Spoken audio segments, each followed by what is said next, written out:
Hello dear student, मैं पुष्पराज साहू, आपका physics teacher. आप सभी का स्वागत है। तो मुझे लगता है कि आप अभी अच्छे से पढ़ रहे होंगे। आपको पता भी है कि हम चैप्टर नंबर 3 पढ़ रहे हैं, सरल रेखा में गति। इसका 4 भाग पढ़ चुके हैं। आज हम पढ़ने वाले हैं पार्ट 5, ठीक है। तो यदि जो मान लो जो बच्चे यदि नए हैं और सिर्फ मेरे को 5वां पार्ट तो देख रहे हैं, उनको बिल्कुल समझ में नहीं आने वाला। तो आप शुरू से जाइए, ठीक है। चैप्टर नंबर यदि मान लो 2 से पढ़ा तो अच्छी बात है। 2 से नहीं पढ़ना है तो चैप्टर नंबर 3 का स्टार्टिंग से पढ़िए, तब जाके आपको सब समझ में आ जाएगा, ठीक है। तो आज का वीडियो में हम लोग क्या करने वाले हैं, तबाही करने वाले हैं, ठीक है। आज तबाही मचाने वाले हैं। आज हम गति के जो समीकरण होती है 3 समीकरण, उसको साधारण विधि से और हम किसके विधि से, समाकलन विधि से, ये 2 विधि से हम लोग प्रूव करने वाले हैं। ऐसे एक विधि और होता है, कौन सा विधि, ग्राफिकल मेथड, ठीक है, ग्राफ विधि। तो ग्राफ विधि 9th में पढ़ चुके हैं, 11th में ज़्यादा उसको नहीं माना जाता अच्छे से, मतलब उसका पूछते भी नहीं है। पूछेगा यहाँ साधारण विधि से या तो फिर समाकलन विधि से। तो समाकलन क्या होता है मैं समझा चुका हूँ अच्छे से, तो आप देखिए इस वीडियो को, ठीक है। तो फिर से आप लोगों का स्वागत है हमारे पुष्पराज सर चैनल में। बिल्कुल देखिए, यदि अच्छा लग रहा होगा तो दोस्तों में शेयर कीजिए, लाइक कीजिए, सब्सक्राइब करना ना भूलें, ठीक है। और दोस्तों को भी करवाएं। आप किए हो, 3 लोगों को भेजो, उन 3 लोगों को बोलो सब्सक्राइब करें, और 3 लोगों को बोलो और 3 लोगों को भेजें। जय हो, ठीक। तो ध्यान देंगे, आज हम पढ़ने वाले हैं गति के समीकरण। गति के जो समीकरण है ना, वैसे गति के 3 समीकरण होता है। पहला समीकरण होता है v = u + at, ठीक है। दूसरा समीकरण क्या होता है, s = ut + ½ at²। और तीसरा समीकरण होता है v² = u² + 2as, ठीक है। ये समीकरण नंबर दूसरा, ये समीकरण नंबर आपका तीसरा। तो देखो जहाँ यहाँ पे क्या क्या चीज़ है। सबसे पहली बात v की बात करूँ, मैंने u की बात कर देता हूँ। u जो दिख रहा होगा ना, वो आपका प्रारंभिक क्या है, प्रारंभिक वेग है। प्रारंभिक वेग, इनिशियल वेलोसिटी, ठीक है, इनिशियल वेलोसिटी, ठीक। अब उसके बाद ध्यान देंगे, जो v दिख रहा होगा आपका अंतिम वेग है, अंतिम वेग, ठीक है। अंतिम वेग इंग्लिश में इसको बोलेंगे फाइनल वेलोसिटी, फाइनल वेलोसिटी, ठीक। और आपका जो दिख रहा है यहाँ पे s दिख रहा है, वो आपका विस्थापन है। क्या चीज़ यहाँ पे, विस्थापन है। इंग्लिश में इसको बोलते हैं डिस्प्लेसमेंट, ठीक है, डिस्प्लेसमेंट है। और आपके पास t जो दिख रहा है, वो आपके पास वो क्या चीज़ है, टाइम है, ठीक है। टाइम है, समय है, ठीक, समय।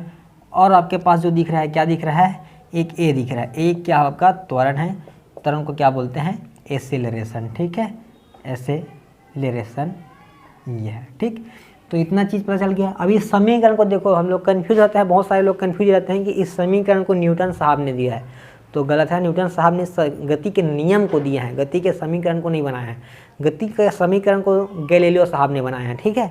तो पूछ देता है, तो इसका रखेंगे। अब एक एक करके हम इसको क्या करेंगे, प्रूव करेंगे। एक तो साधारण विधि से प्रूव करेंगे और दूसरा हम लोग समाकलन विधि से प्रूव करते हैं। तो चलो आइए धीरे धीरे स्टार्ट करते हैं एक एक चीज़ को यहाँ पे प्रूव करना, ठीक है। तो बहुत ही इंपॉर्टेंट है, बहुत सारे लोगों के एग्जाम में आता भी है ये।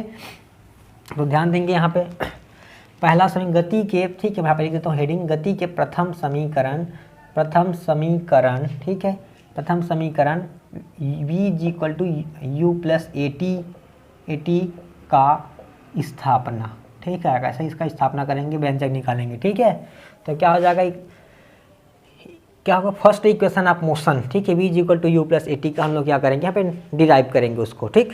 तो ध्यान देंगे कि हमको पता है, चूंकि हम जानते हैं, ठीक है, हम क्या जानते हैं कि आपका त्वरण, ठीक है, एक्सेलरेशन = यहाँ पे हिंदी में लिख सकते हो, त्वरण = क्या होता है, वेग में परिवर्तन, वेग में परिवर्तन बटे क्या होता है, समयांतराल, ठीक है, समयांतराल होता है, ठीक। यहाँ पे लिख देंगे rate of change of velocity divided by क्या हो जाएगा यहाँ पे, मतलब change in velocity divided by time interval लिख सकते हो इंग्लिश में। त्वरण को a से लिखा जाता है, इसको हम लोग लिखा जाता है, देखो अंतिम वेग माइनस प्रारंभिक वेग, यहाँ पे क्या होता है t, ठीक है। अब इसको त्रिज्या गुणा कर देते हैं, तो त्रिज्या गुणा करेंगे तो क्या हो जाएगा, यहाँ पे at हो जाएगा, यहाँ पे v माइनस कितना हो जाएगा, u हो जाएगा। u को इधर हम कर देते हैं, तो क्या हो जाएगा, यहाँ पे u दिख रहा है ना, ये इधर आ गया, प्लस में आ जाएगा, और प्लस पहले से हमारे पास क्या था, at था, यहाँ पे v हो गया। तो कुल मिला के v = क्या मिल गया, u + क्या मिल जाएगा आपको, at मिल जाएगा। तो ये आपका प्रथम समीकरण क्या हो गया, प्रथम समीकरण प्रूफ हो गया, ठीक है। यहाँ पे क्या है, एग्जाम में लिखना रहता है ना, होम एग्जाम में, तो यहाँ पे क्या लिखा जाता है कि माना कोई वस्तु प्रारंभिक वेग u से गतिशील है टी समय पश्चात ए था ना, ए त्वरण से गति करते हुए अंतिम वेग v प्राप्त कर लेता है। अतः त्वरण बराबर वेग में परिवर्तन बटे समय अंतर होता है। तो a इज इक्वल टू कितना हो जाएगा v minus u by t, और a t is equal to सब प्रूफ आता है। तो प्रथम समीकरण प्रूफ हो गया।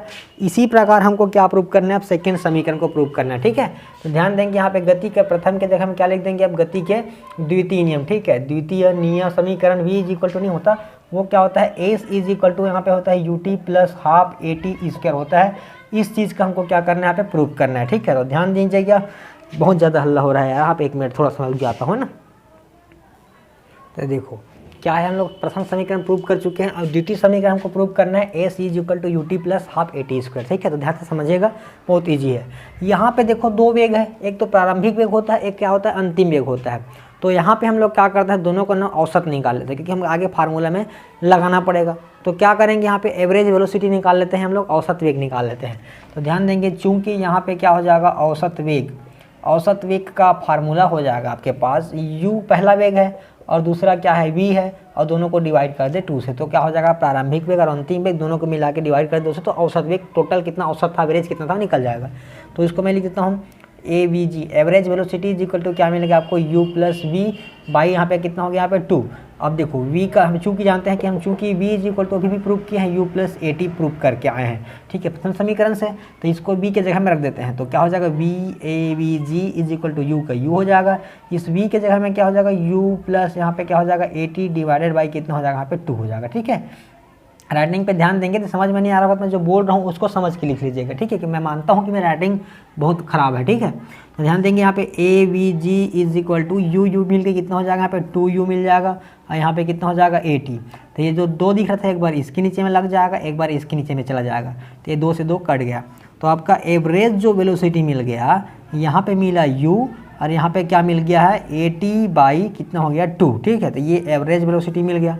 अब चूँकि देखो ध्यान से, चूँकि आपको फार्मूला पता होगा, यदि नहीं पता होगा ध्यान देंगे कि क्या होता है, कुल विस्थापन। ठीक है, कुल विस्थापन, ठीक है, टोटल का डिस्प्लेसमेंट इज इक्वल टू क्या होता है, औसत वेग। ध्यान से समझिएगा, औसत वेग गुणित समयांतराल। ठीक है, समयांतराल हो गया, यहाँ पे हो गया, लिख लेंगे समयांतराल। तो कुल विस्थापन मेरे पास पता है, एस लिखते हैं कुल विस्थापन। औसत वेग का फार्मूला कितना आया है मेरे पास, u प्लस यहाँ पे आ गया ए टी बाई 2 आया है। ठीक है, ए टी बाई 2, और समय अंतराल कितना होता है, टी होता है, गुना कर देते हैं अंदर में। तो एस का एस है, यू टी का गुना यू के साथ होगा तो कितना हो जाएगा, यहाँ पे यू टी बन जाएगा ये, प्लस यहाँ पे क्या होगा, ए का ए और टी मिलकर कितना हो जाएगा, टी स्क्वायर बट्टे कितना हो गया, 2। अब इसको जमा के लिख दो, एस इज इक्वल टू कितना हो जाएगा, यू टी प्लस हाफ यहाँ पे कितना हो जाएगा, टी स्क्वायर। तो ये आपका क्या हो गया, विस्थापन। दूसरा समीकरण मिल गया आपको, s equal to u t plus half a t square. तो दूसरा समीकरण को हम लोग पहले समीकरण की सहायता से बनाए हैं। ठीक है, याद रखिएगा, जैसे जैसे हम साधारण विधि में लगा रहे हैं, वैसी विधि हम लोग कहाँ करेंगे, समाकलन विधि भी लगाएंगे ऐसी। ठीक है, तो अच्छे से समझते रहना, और कोई दिक्कत हो तो बिल्कुल कमेंट करिएगा, बताइएगा कि सर यहाँ पे दिक्कत हो रहा है, या फास्ट हो रहा है, या स्लो हो रहा है, जो भी होगा। ठीक है, राइटिंग प्रॉब्लम है, एक्सरसाइज, जो भी प्रॉब्लम हो रहा होगा आपको बताना है, तब तो मैं समझ पाऊंगा कि हाँ बच्चे को ये दिक्कत हो रही है। तो मुझे क्या लगेगा कि पूरा समझ में आ रहा होगा। ठीक, और सपोर्ट कीजिए, बिल्कुल फैला दीजिए पूरा वीडियो को। ठीक, वायरल कर दो। तो देखो, अब तीसरा देखो क्या करेंगे, यहाँ पे गति के जो द्वितीय नियम के साथ क्या हो जाएगा, तृतीय नियम की बात करेंगे हम लोग। तृतीय नियम नहीं है, तृतीय समीकरण। अभी बहुत ज़्यादा कन्फ्यूज होता है कि गति का भी 3 समीकरण भी होता है और गति का 3 नियम भी होता है। तो नियम अलग है, समीकरण अलग है। नियम को दिया है न्यूटन ने, समीकरण को दिया है गैलीलियो ने। ठीक, तो देखो तीसरा समीकरण क्या होता है बेटा, इसका स्थापना करना है हमको कि v square is equal to क्या होता है, यू स्क्वायर प्लस क्या होता है यहाँ पे 2as। ये हमको प्रूव करना है। देखो इसको प्रूव करते हैं। तो देखो अब हमको यहाँ पे ना गति का प्रथम समीकरण, द्वितीय समीकरण, दोनों का हमको हेल्प लेना पड़ेगा। ठीक है, इस समीकरण में वो अच्छे से समझिएगा तो बिल्कुल समझ में आएगा कि तीनों को पूछ देते हैं एग्जाम में। तो यहाँ पे ध्यान देंगे, यहाँ क्या होता है, चूंकि हमको पता है कि v इज इक्वल टू क्या होता है, u प्लस ए टी। मैं माना वाना नहीं लिख रहा हूँ। ठीक है, कि माना वाना आप बुक से भी देख के लिख सकते हैं, क्या कर लिखना कि माना कि क्या होता है कि कोई वस्तु विरामावस्था से चलकर, ठीक है, t सेकेंड पश्चात उनका वेग v हो जाता है और त्वरण a है तो विस्थापन s है, ऐसा सब लिखना पड़ता है। तो उसको आप लिख लेंगे। ठीक, वो सब चीज़ में आपको कॉन्सेप्ट सिखाया जा रहा है यहाँ पे। ठीक, तो ये होता है। और यहाँ पे u इधर पक्षांतर करेंगे तो v minus u is equal to कितना हो जाएगा, ए टी। अब यहाँ पे ध्यान देंगे, a को पक्षांतर कर दूंगा तो यहाँ पे क्या होगा, v माइनस यू बाई कितना हो जाएगा यहाँ पे a, t is equal to. ठीक है, तो t का वैल्यू आपको मिल गया v माइनस यू बाई ए। ठीक, अब चूंकि आपको पता है एस इज इक्वल टू क्या होता है, you t plus half a t square, ये होता है। तो जहाँ जहाँ टी दिख रहा है उस टी के मान को रख दो, ठीक। तो चाहो तो इसको समीकरण नंबर 1 ले लेना, इसको समीकरण नंबर क्या मान लेना, 2 मान लेना। तो समीकरण नंबर क्या करोगे, 2 में टी का मान रखने पर, टी का मान रखने पर, put the value of T in equation number 2 मान रखने पर, ठीक है। यहाँ पे हो गया रखने पर, तो यहाँ पे एस का एस हो जाएगा, यहाँ पे यू का यू हो जाएगा। टी का वैल्यू कितना हमारे पास, v माइनस यू बाई ए है, और उसके बाद कितना हो जाएगा, प्लस का प्लस है, हाफ का हाफ है, ए का ए है। टी के जगह में कितना है हमारे पास भाई, v माइनस यू बाई कितना हो जाएगा, ए, इसका पूरे का स्क्वायर हो जाएगा। तो ध्यान देंगे एस का एस हो गया, यहाँ पे क्या होगा, u का गुणा v से होगा तो वी यू वी हो जाएगा, u का गुणा u से होगा तो यू स्क्वायर हो गया। नीचे में कितना है मेरे पास, a ही है, प्लस ये 1/2 का 1/2 है, a का a है। यहाँ देखो a माइनस बी का होल स्क्वायर दिख रहा था, आपको सभी को पता होगा कि a माइनस बी का जब होल स्क्वायर होता है ना, a माइनस बी का होल स्क्वायर, तो a square plus b square minus 2ab होता है फार्मूला।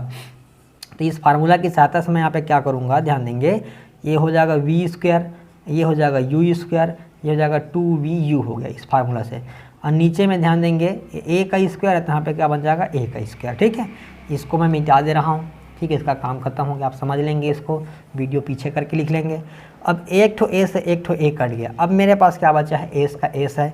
यहाँ पे देखो यू वी है, यहाँ पे यू स्क्वायर है, यहाँ पे कितना है, ए है, ठीक, प्लस का प्लस है, यहाँ पे 1/2 है, और क्या हो जाएगा, यहाँ पे देखो वी स्क्वायर का वी स्क्वायर है, ठीक है, यहाँ पे यू स्क्वायर का यू स्क्वायर है, माइनस कितना है 2vu, नीचे में कितना है, a है, ताकि अंत में इसका गुणा होगा तो क्या हो जाएगा, ये 2a हो जाएगा, ठीक है। अब ध्यान देंगे इसके नीचे में 2a है, तो मैं इसको भी 2 बना देता हूँ। तो जब नीचे में 2 का भाग किया तो ऊपर में मुझे 2 का गुना भी करना पड़ेगा, ठीक है। जब नीचे में आप करोगे 2 का भाग तो नीचे को गुना भी करना पड़ेगा, ठीक है, एक जगह नहीं किया जा सकता। अब दोनों का हर सेम हो गया, तो दोनों का हर सेम हो गया तो मैं एक बार लिख दूंगा, यहाँ पे कितना हो जाएगा, 2a हो जाएगा, अंदर में गुना होगा तो क्या हो जाएगा, 2uv माइनस 2u स्क्वायर, ठीक है।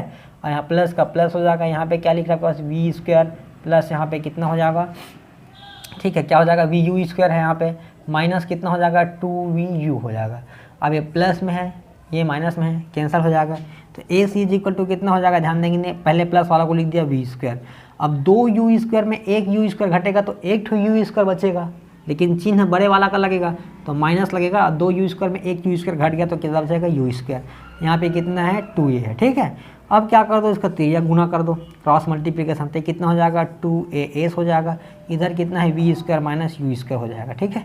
अब इसको पक्षांतर कर दो, तो पक्षांतर करेंगे तो क्या हो जाएगा, माइनस में इधर क्या हो जाएगा, प्लस में हो जाएगा। तो 2as इज इक्वल टू कितना हो जाएगा, वी स्क्वायर। अब इसको जमा के लिख दो, इसको इस साइड इसको उस साइड लिख दो, तो v square is equal to क्या मिल जाएगा आपके पास, आपको मिल जाएगा यू स्क्वायर प्लस 2as हो जाएगा, ठीक है। तो ये हो गया, देखो ये प्रूफ करना था तो प्रूफ हो गया, समझ गए अच्छे से। अब ध्यान देंगे, ये तो गति का तीनों समीकरण मैं साधारण विधि से प्रूफ कर दिया, ठीक है। इसमें बहुत सारा न्यूमेरिकल बनेगा और बहुत ही यानी कि फिजिक्स में यदि फिजिक्स पढ़ रहे हो तो इन तीनों समीकरण को जानना, जिनको नहीं आया, ठीक है, वो पूरा नंबर 1 का गधा है, ठीक है, या गधी है, ठीक है। जिनको यदि ये तीनों समीकरण अच्छे से समझ में, मतलब नहीं रखे, मैं समझा रहा हूँ तो समझ में आने वाली बात नहीं है, ठीक है, लेकिन इसको आना चाहिए। जो फिजिक्स पढ़ रहे हैं ना, इन 3 समीकरण तो मेन है, यही तो हीरो है, ठीक है, इस पिक्चर का। तो देखो अब इसको मैं तीनों को कैसे समाकलन विधि से प्रूव करता हूँ, ठीक है, समझ में आ गया होगा, नोट कर लेंगे, ये साधारण विधि है।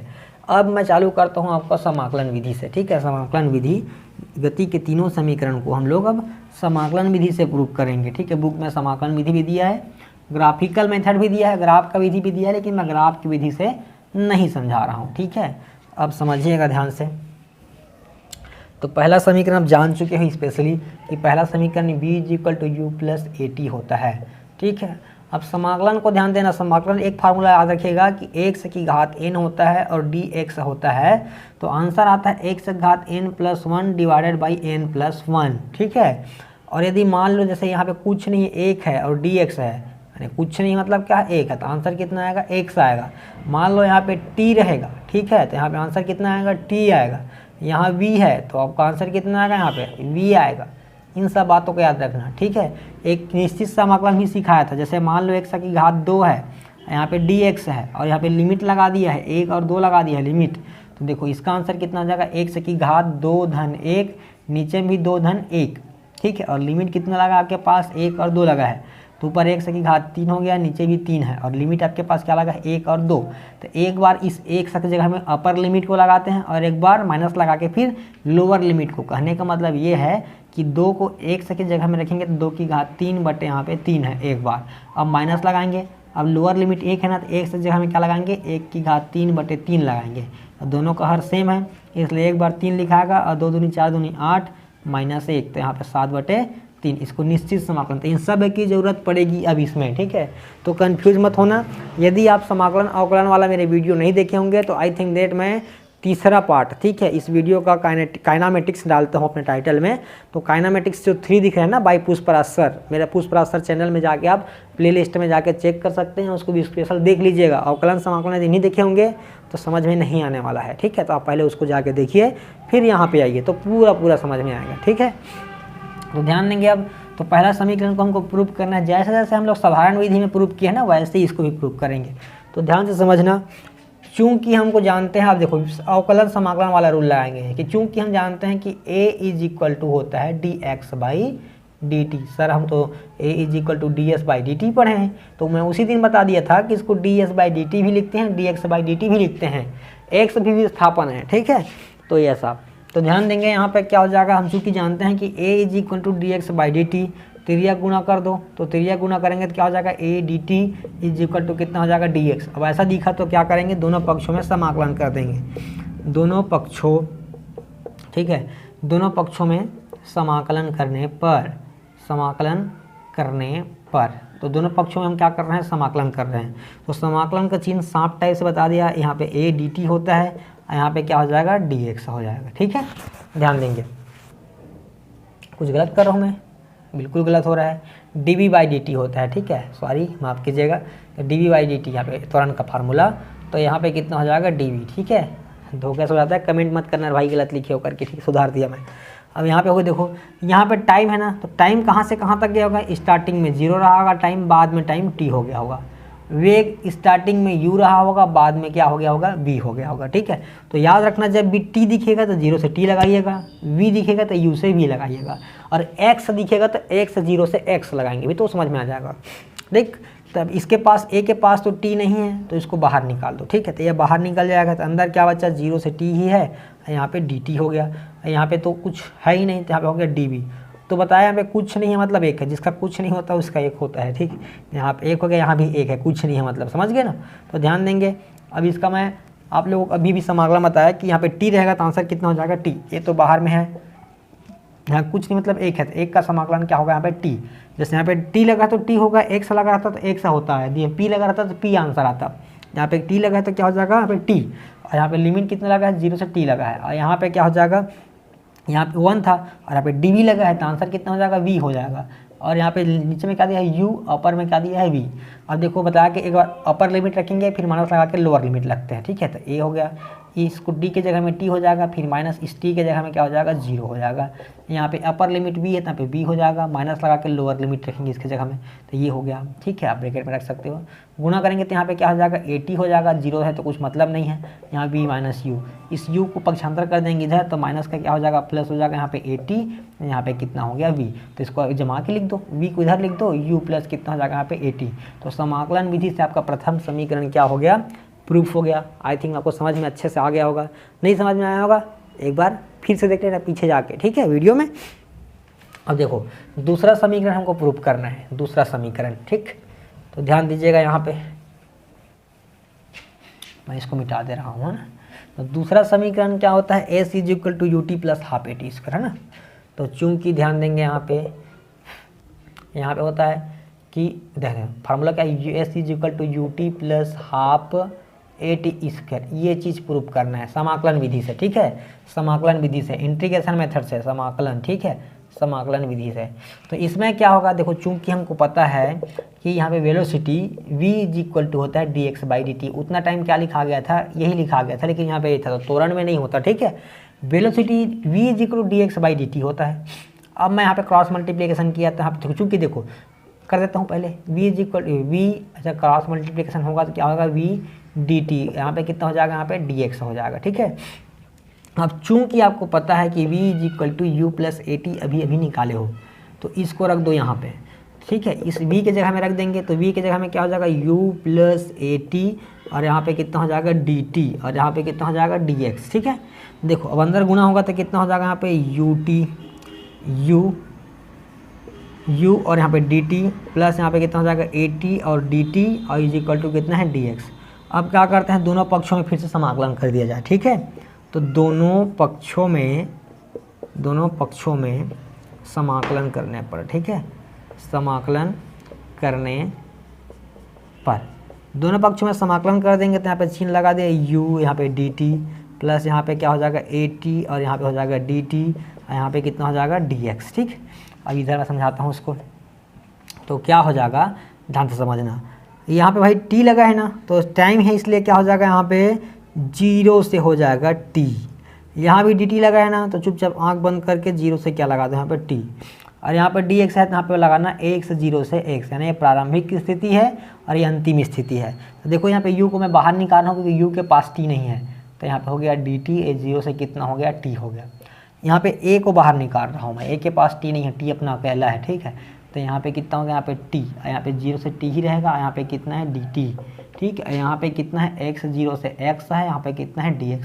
अब ध्यान दीजिएगा u का तो e हो जाएगा, यहाँ पे कुछ नहीं मतलब 1 है, तो 1 का समाकलन कितना हो जाता है t, क्योंकि dt लगा है इसलिए, है ना, तो यहाँ पे 0 से t हो जाएगा प्लस a का a है।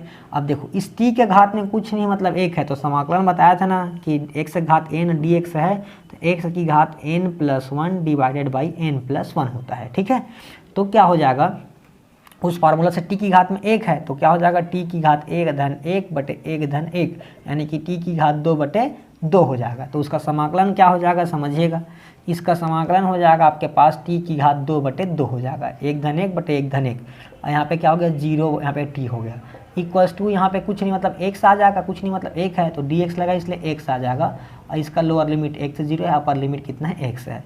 अब लिमिट पुट करते जाओ, इस t के जगह में ऊपर का एक बार आएगा तो यहाँ पे t, फिर माइनस लगाने के बाद फिर लोअर लिमिट लगेगा तो 0 प्लस a का 1 हो जाएगा, इस t को रखूँगा तो कितना हो जाएगा t स्क्वायर बटे 2, माइनस 0 को रखूँगा तो कितना हो जाएगा 0 स्क्वायर बटे कितना हो जाएगा 2, यहाँ पे कितना हो जाएगा x रखेंगे, एक बार x 0 रखेंगे। ठीक है, समझिएगा, अच्छे से समझना। ठीक है, अब ut का अंदर मल्टीप्लाई करेंगे तो कितना हो जाएगा ut हो जाएगा, अंदर गुना करूँगा तो कितना हो जाएगा ये at स्क्वायर, सॉरी यहाँ पर प्लस है ना तो प्लस लगा दिया, a का गुना होगा तो यहाँ पे at स्क्वायर बटे 2 हो जाएगा। अब 0 है तो 0 तो पूरा 0 हो गया। अब देखो अंतिम स्थिति माइनस प्रारंभिक स्थिति के बीच की दूरी को विस्थापन कहते हैं, इसलिए हम यहाँ पे क्या लिख दिए, इसको s लिख दिए। अब इस s को इधर लिख दिया मैं, ut को ut लिख दिया, प्लस 1 बटे 2 दिख ही रहा है, 2 नीचे जगह इसको 1 बटे 2 लिख सकते हो और at स्क्वायर लिख सकते हो, तो कुल मिला के आपको s is equal to ut plus half at square. आपको दूसरा समीकरण भी समाकलन विधि से क्या हो गया, प्रूफ हो गया। अब तीसरा समीकरण की ओर बढ़ते हैं। ठीक है, तो मुझे लग रहा है कि अच्छे से समझ में आ रहा होगा, बिल्कुल नहीं आ रहा होगा तो फिर से मैं बोल रहा हूँ कि आप कमेंट कर सकते हो। यदि अच्छा लग रहा होगा तो लाइक करना और मतलब शेयर करना, ठीक है, मत भूलो यार, हेल्प करो, सपोर्ट करो। मेरा अभी क्या है, नया नया चैनल है तो मेरे को चैनल को आगे बढ़ाना है। ठीक है, इसी प्रकार मैं सबका मदद कर सकूं। ठीक है, मदद भी है, ठीक है, समझ भी रहे हो कि सब मैं किसी से पैसा तो ले नहीं रहा हूँ, मान लो, ठीक है, कि चल पढ़ा रहा हूँ तो दो, तो क्या आप क्या करो, इसको कमेंट मत करो, कोई दिक्कत नहीं है, बस लाइक करो और शेयर करो और सब्सक्राइब करो। ठीक, किए नहीं हो तो और दूसरों को भी कराओ जो आपके मतलब काम का है। अभी तो मैं इस साल क्या है क्लास 10th और क्लास 11 का क्लास ले रहा हूँ। मैं क्लास 10th है, मैं मैथ्स का पूरा लूँगा, पूरा मैथ्स का सॉल्यूशन मतलब बनाऊँगा पूरे चैप्टर का। तो मैथ्स का बिल्कुल जो अपने भाई बहन लोग हैं 10th क्लास में है कोई रिलेशन में, उनको सेंड करिए। ठीक है, कि यहाँ पे हमारे सर बना रहे हैं। और अब 11 का आप खुद देखो, अपने दोस्तों को जो तुम्हारे बायो वाले मैथ्स वाले कोई दोस्त यार रहेंगे दूसरे स्कूल का रिलेशन में, तो उनको बताइए। ठीक है, ताकि इसमें क्या होगा, मेरा सब्सक्राइबर बढ़ जाएगा और मेरा व्यूअर बढ़ जाएंगे, मेरे को कुछ बेनिफिट मिल जाएगी। ठीक है, यूट्यूब की तरफ से। अब देखिए तृतीय समीकरण की बात करते हैं हम लोग। तो तृतीय समीकरण में क्या है, तृतीय समीकरण v square is equal to u square plus 2as है। ठीक, अच्छा समझिएगा, आज पूरा मैं प्रूव कराऊंगा पूरा फार्मूला, और नेक्स्ट डे फिर मैं क्या कराऊंगा, पूरा इसका न्यूमेरिकल कराऊंगा। ठीक है, अच्छे से पूरा 1 दिन या 2 दिन इसका पूरा न्यूमेरिकल में जाएगा। फिर हम लोग पढ़ेंगे ग्राफ जो उसका था ST ग्राफ, यानी स्थिति समय ग्राफ, वेग समय ग्राफ, उनके बारे में चर्चा करेंगे। फिर उसका भी कुछ न्यूमेरिकल करेंगे, फिर जाके क्या होगा, चैप्टर फिर खत्म होगी। ठीक है, तो ध्यान दीजिएगा यहाँ पे। तीसरा समीकरण क्या चीज़ है आपके पास, v square is equal to u square plus 2as, ये आपको हमको प्रूव करना है। तो ध्यान से समझिएगा कि चूंकि हमको पता है कि वेग इज इक्वल टू क्या होता है यहाँ पे d है ना, dx बाई, तुरंत ले लेता हूँ यहाँ पे, a इज इक्वल टू क्या होता है यहाँ पे dB/dt होता है। ठीक है, अब मैं क्या किया यहाँ पे किया dx/dx, यानी dx के ऊपर गुना कर दिया, dx के नीचे में भाग कर दिया, क्योंकि इससे मेरे को फ़ायदा होने वाला है ना, हम सबको फ़ायदा होने वाला है, मेरे को पर्सनली फ़ायदा नहीं होगा। और ये सब पहले से बना चुके हैं। ठीक है, ये मेथड है, मैं अपने मन से इसको नहीं बना रहा हूँ। ठीक है, जैसा गैलीलियो साहब ने बनाया होगा, प्रूव करके दिखाया होगा, वही सब को हम लोग फॉलो कर रहे हैं। ठीक है, और क्या है, यदि हम उसके थोड़ा सा पढ़ते जाएंगे तो कुछ हमको नया दिखने लगता है, तो हम कुछ नया फार्मूला का भी आविष्कार कर देते हैं। जितने भी साइंटिस्ट लोग फार्मूला बनाए तो किसी दूसरे को सीख के बनाए हैं। ठीक है, किसी दूसरे ने बताया था कि ऐसा होगा तो होगा, बता दिए थे, लेकिन करके नहीं दिखाया था। तो कोई दूसरा साइंटिस्ट को पढ़ा ऐसा होगा तो उनको विश्वास था उस साइंटिस्ट पे। ठीक है, कि मेहनत किया, ऐसा होता होगा, बोला है तो होगा, तो वो करके अपने कोशिश किया कि हाँ मैं करके दिखाऊंगा, प्रूव करके दिखाऊंगा। तो गैलीलियो साहब ने, फिर आपको गैलीलियो का कहानी भी पता होगा। ठीक है, कि गैलीलियो जब सबसे पहले क्या था कि लोग थोड़ी सी बात है ना, मैं बनाता हूँ, 1 मिनट टाइम देख लेता हूँ कितना मिनट का हो गया वीडियो। ठीक है, 25 मिनट का हो गया है लगभग, चलो थोड़ा बचा है। तो गैलीलियो साहब जब शुरुआत में क्या था कि लोग उस टाइम पे जब पहले ना बहुत 300-400 साल 500 साल के पहले क्या बोलते हैं, सबको पता होगा कि सूर्य जो है ना पृथ्वी का चक्कर लगाता है, पृथ्वी एक जगह स्थिर रहता होगा और सूर्य चक्कर लगाता है। ठीक है, तो उस टाइम पे पता नहीं गैलीलियो साहब ने कुछ देखा, आप यूट्यूब में जाकर देखिएगा, गैलीलियो के बारे में समझना अच्छे से दिया हुआ है। तो गैलीलियो साहब ने उसी ने टेलीस्कोप का आविष्कार किया था। ठीक है, पहली बार। तो उन्होंने बोला कि नहीं, जो बोल रहे हैं ना वो गलत है। तो पहले बड़े बड़े ग्रंथ, ठीक है, जो कुरान वगैरह होते हैं ना ईसाइयों का, उन सब में क्या था बताया गया था, और जितने भी धार्मिक ग्रंथ था लगभग सभी में क्या बताया था कि सूर्य जो है चक्कर लगाता है, पृथ्वी स्थिर होता है। लेकिन गैलीलियो ने बोला कि ये नहीं होता ऐसा। ठीक है, उन्होंने अपना दिमाग चलाया होगा, अपना फार्मूला बनाया होगा, और उन्होंने क्या जाना कि पृथ्वी, देखो उस टाइम पे कुछ था भी नहीं। ठीक है, अभी हर चीज़ आ गया है। ठीक है, लेकिन उस समय की बात सोचो, आज से 400-500 साल पहले की बात। ठीक है, तो उन्होंने क्या बोला कि ऐसा नहीं होता, सूर्य जो है स्थिर रहता है और चंद्रमा जो पृथ्वी वो लोग चक्कर लगाते हैं।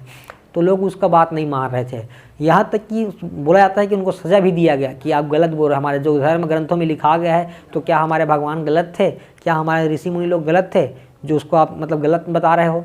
ठीक है, तो उसको ना सज़ा भी दिया गया था। कैसे सज़ा दिया गया था कि उसके साथ उसको रास्ते में ना बांध के पत्थर फेंकवाया गया था।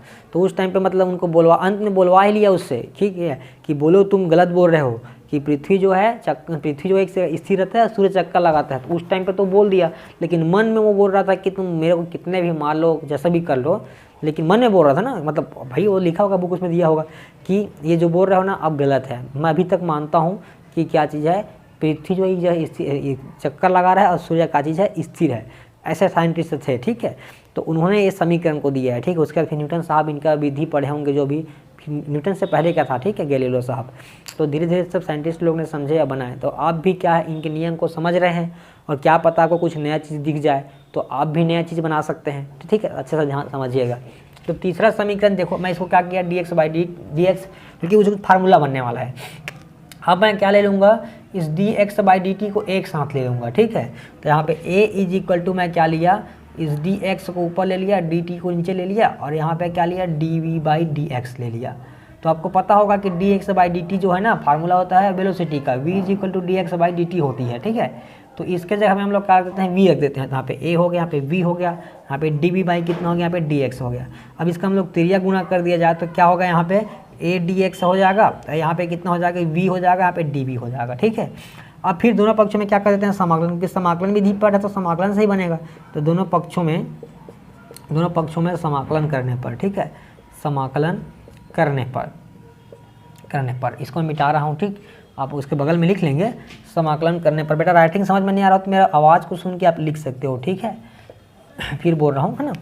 आप ध्यान देंगे यहाँ पे क्या हो जाएगा, समाकलन करूँगा तो यहाँ पे चिन्ह लग जाएगा, यहाँ पे a, ठीक है, दिख नहीं रहा होगा मान लो, तो यहाँ पे हो गया a, और यहाँ पे dx, ठीक, और यहाँ पे क्या चीज़ है, v है, और यहाँ पे dv है। ठीक है, समाकलन लगा। अब देखो x है तो यहाँ पे क्या लगाऊंगा मैं, 1 से 0 से x तक, यहाँ पे v लगा इसलिए u से लगाऊंगा कहाँ तक, v तक। अब a के पास तो x नहीं है, बाहर निकाल दो इसको, तो इसके पास क्या बचा, x 0, यहाँ पे x, यहाँ पे क्या होगा dx, यहाँ v के पास 1 है। ठीक, ऊपर में घात में, तो फार्मूला क्या बन जाएगा, जानते हो ना कि यहाँ पे v की घात 1 + 1, नीचे में 1 + 1, यानी कुल मिला के v की घात 2/2 हो जाएगा। तो मैं यहाँ पे डायरेक्ट लिख रहा हूँ, v की घात 2/2 लिख दे रहा हूँ, यहाँ पे u और v लिख दिया, यहाँ पे क्या चीज़ है, dv है।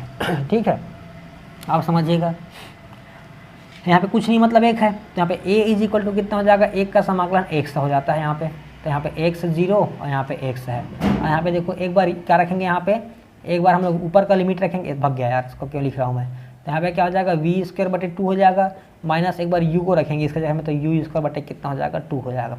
तो यहाँ पे a का a है, यहाँ पे x का जगह में x रखेंगे तो x हो जाएगा, माइनस लोअर लिमिट रखो x 0 हो जाएगा। यहाँ पे देखो दोनों का हर सेम है इसलिए एक बार 2 लिखा जाएगा, ऊपर में v² माइनस u² हो गया। अब ये a का a है, जानते हैं ये अंतिम स्थिति माइनस प्रारंभिक स्थिति, ये s बन जाएगा, विस्थापन बन जाएगा। ये v² माइनस क्या हो गया u² 2 हो गया। 2 का त्रिज्या गुना कर देंगे तो क्या बन जाएगा, 2as बन जाएगा। यहाँ पे v² माइनस क्या बन जाएगा u²। इस u को भेज दो इस साइड तो माइनस में इधर क्या हो जाएगा, प्लस में हो जाएगा u²। 2as is equal to क्या हो गया v² बन गया। अब इसको जमा के लिख दो, v² is equal to u² plus कितना हो जाएगा यहाँ पे 2s। तो इस प्रकार से आपका तीनों समीकरण मैं दोनों मेथड से आपको प्रूव कर दिया। तो आज मैं टोटल क्या बताया हूँ, मैं गति का समीकरण सिखाया हूँ, ठीक है। तो कल की वीडियो में मैं nवें सेकेंड में चली गई दूरी समझाने वाला हूँ, ठीक है। nवें सेकेंड में चली गई दूरी समझाऊंगा और बहुत सारा इसका हम लोग क्या करेंगे, न्यूमेरिकल करेंगे, ठीक है। अंकिक प्रश्न करेंगे, ताकि क्या अंकिक क्वेश्चन करना क्यों जरूरी है, क्योंकि अंकिक क्वेश्चन से ही हमको कॉन्सेप्ट पता चलता है कि यहाँ पे हम ये चीज़ लगा सकते हैं, यहाँ पे वो चीज़ लगा सकते हैं, ठीक है। तो वही हमारा मेन है, ठीक। तो समझिएगा अच्छे से, वीडियो देखिए। यदि अच्छा लग रहा होगा तो बिल्कुल लाइक कमेंट सब्सक्राइब करना ना भूलें। Thank you very much.